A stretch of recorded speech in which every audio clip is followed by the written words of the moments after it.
નિવૃત્ત ફોજીનું આખું સન્માન સમારોહ છે અને મા અંબાનો નાદ સાથે ભક્તો પણ ઉમટી રહ્યા છે.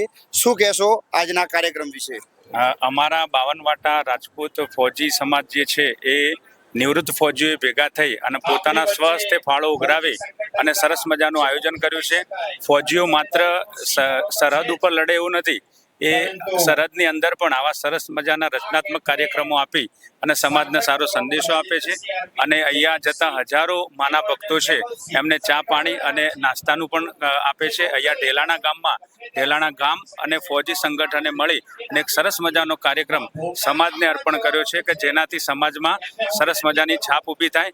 અને અમને ખરેખર અમારા સમાજ તરફથી માન છે કે આટલું સરસ મજાનું કામ ફોજીઓ કરી રહ્યા છે. જી, મતલબ કે એક આધ્યાત્મિક ભક્તિ અને દેશભક્તિનો બંને સમન્વય અહીંયા આગળ જોવા મળી રહ્યો છે. અહીંયા તમે જોઈ શકો છો કે દેશભક્તિની સાથે સાથે માતાજીના પર્વમાં આધ્યાત્મિકતાનું બધાનું સરસ મજાનું મિશ્રણ જોવા મળે છે.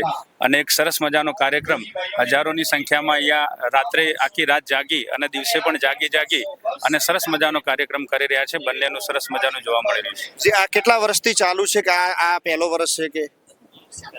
પહેલું વર્ષ છે, શરૂઆત છે. હમણાં ટૂંક જ સમયમાં બધાએ ભેગા થઈને નિર્ણય લીધો અને હવે સતત આને ચાલુ રાખવાનું છે. મતલબ કે નિરંતર મા અંબાના ચરણોમાં આ ભક્તિ ચાલુ રહેશે એવો તમારો પ્રયાસ રહેશે? હા, નિરંતર. તો અહીંયા આગળ જોઈ શકો છો કે મા અંબાનો જે મેળો જે ભારતભરમાંથી ગુજરાતભરમાંથી જે માઈ ભક્તો આવે છે, પણ આ એક ભક્તિ અને આધ્યાત્મ અને દેશભક્તિનો સમન્વય જોવા મળી રહ્યો છે. નમસ્તે, નોલેજ સ્ટુડિયોમાં હું મુકેશ માળી.